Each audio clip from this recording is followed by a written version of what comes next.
amigos, esto es A Través del Espejo.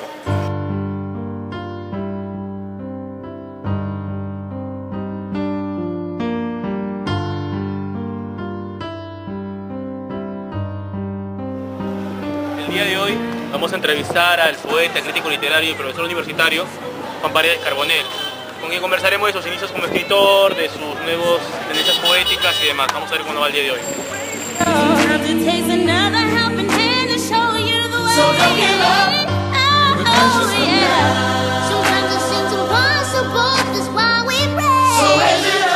La literatura liberteña siempre necesita de bases para poder formar nuevas tendencias literarias.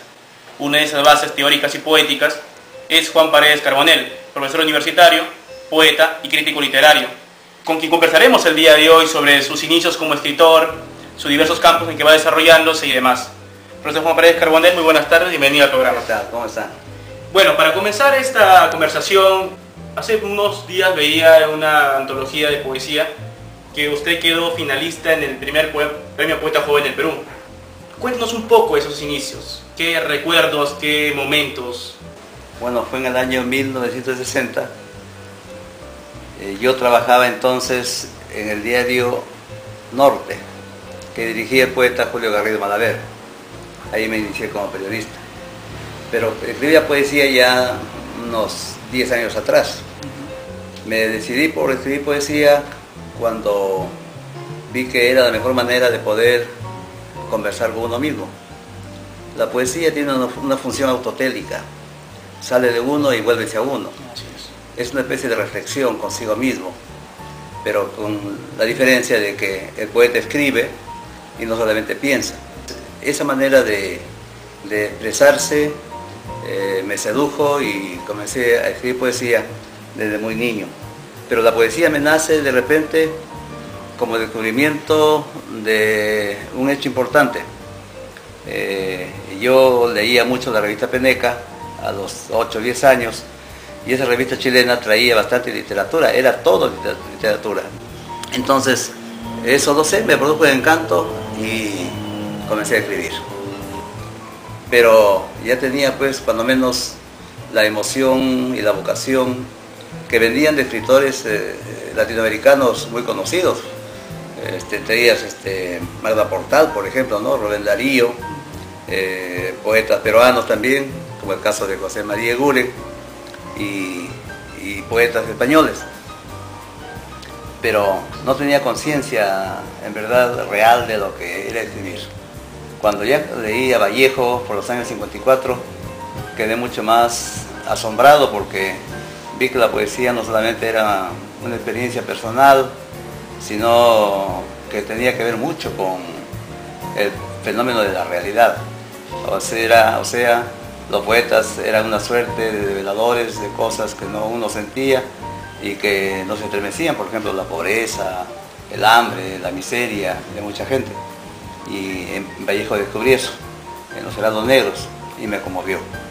Después leí unos versos de Garrido Malaver por los años 48-49, que también tenían que ver con la tierra. Me sedujo también la poesía de Garrido Malaver, y sin conocerlo comencé a buscarlo y a tratar de encontrar nuevas ediciones que llevaran su nombre. Hasta que lo conocí personalmente en el año 56, cuando él salió libre de la prisión en la que estuvo sometido durante 8 años en el gobierno de Odría.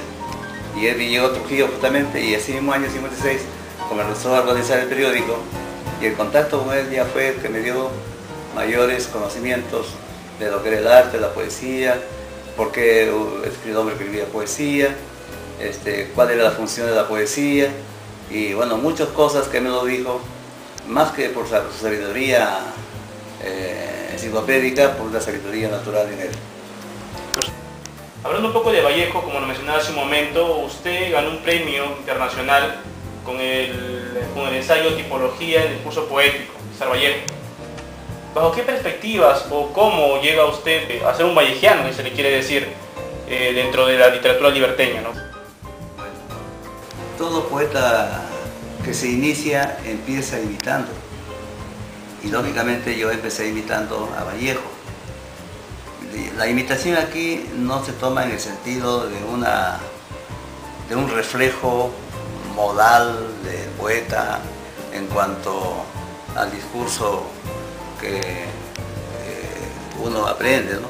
Sino bien en el sentido de que imita los contenidos, los sentimientos, las emociones que de alguna manera coinciden con el poeta novicio. Y eso de repente me llevó a estudiar teoría literaria a fin de comprender este fenómeno de la expresión. Y como había leído a Vallejo desde muy joven, me dediqué a escudriñar su poesía, pero no para imitarle, sino para ver cuál era el secreto del lenguaje vallejiano. Y ocurre que después de 20 o 30 años, por el año 1988, se convoca un concurso. Yo no tenía interés en verdad en participar en ese concurso, pero me animaron, me dijeron que por qué no escribía sobre Vallejo y participar en el concurso, y así lo hice. En 3 meses me dediqué a organizar el tema y escribí el ensayo. En verdad son varios ensayos, son 4 ensayos más o menos, y lo presenté a concurso. Bien, pero yo pensaba en una base teórica. Para mí la teoría, por entonces más novedosa y que me movía a desarrollar ideas estéticas con relación a la poesía Vallejo, fue la del filósofo del Terquel, francés, publicada justamente en el libro bajo ese título de Terquel, número 1. Y leyendo a esos teóricos, comencé a tener noción de lo que era la literatura como objeto estético y que podía ser estudiado, ¿no?, de acuerdo también a ciertas perspectivas estéticas y humanistas. Y con lo que estudiaba de otras fuentes, elaboré el trabajo, ¿no?, desde el punto de vista del discurso. Por eso se titula César Vallejo, Tipología del discurso poético, en donde yo analizo 4 tipos de discurso poético: el discurso coloquial, el discurso reflexivo, el discurso aforístico y el discurso del ensayo, ¿no? Porque la poesía también practica un discurso que tiene que ver con el pensamiento. Y ese libro lo presenté, y para suerte mía fue distinguido justamente por el jurado. Según supe, seleccionaron 3 trabajos: el mío, el de Pablo Guevara, y un tercero fue del poeta José Delgado Chiclayano. Y de los 3 seleccionaron 2. Y bueno, la discusión estaba en cuál de los 2 iba a ser seleccionado. Entonces yo era un desconocido, y Pablo Guevara ya era un poeta pues que tenía un renombre. Además era amigo del embajador de México, y también de Jaime Cisneros, que fue su maestro, y parece que por su lado él tenía las de ganar el concurso. Y además, según me contaron después, el embajador trató de comunicarse con el doctor Jaime Cisneros y presumieron de que de repente era para pedir el voto por la obra de Pablo Guevara. Pero evitaron eso, y cuando Jorge Díaz Herrera, que hizo de secretario, le dijeron: bueno, ¿y qué hacemos ahora?